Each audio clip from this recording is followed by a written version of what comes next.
Clear communication and real customer trust are not optional anymore. For shop owners, advisors, and technicians, they're essential to maintaining that competitive edge you've built for years. One tool helping shops strengthen both at the same time is the Digital Vehicle Inspection, or DVI. If your shop isn't fully on board yet, now may be the time. Let's talk about why next.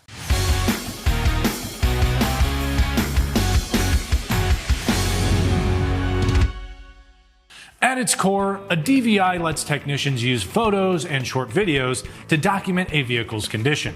Instead of relying on paper checklists or verbal explanations, customers can actually see what's going on with their car.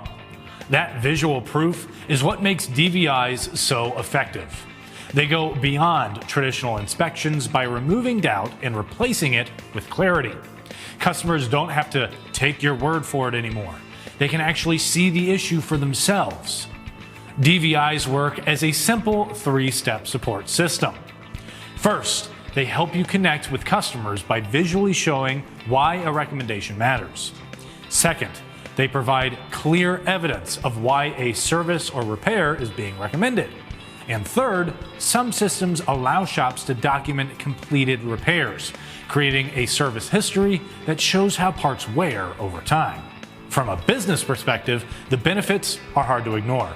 Transparency builds trust, and trust drives approvals. When customers can visually confirm the need for repairs, approval rates increase and more estimates turn into actual jobs. DVIs also speed up communication. Customers tend to respond to inspection results sent by text far faster than phone calls. Faster responses mean quicker approvals and less downtime in the bays. Inside the shop, communication improves too. Advisors can use inspection videos to explain issues clearly and consistently, reducing misunderstandings and freeing technicians to focus on repairs instead of unneeded interactions with customers. And there's the competitive edge. Offering digital inspections shows customers your shop values transparency, technology, and their time. It helps you stand out by creating a more modern service experience. For more tire and service videos, don't forget to follow us on Instagram, Facebook, and YouTube. I'm Christian Hinton, coming to you from the Tire Review Continental Tire Garage Studio at Babcock's Media. Thanks for watching.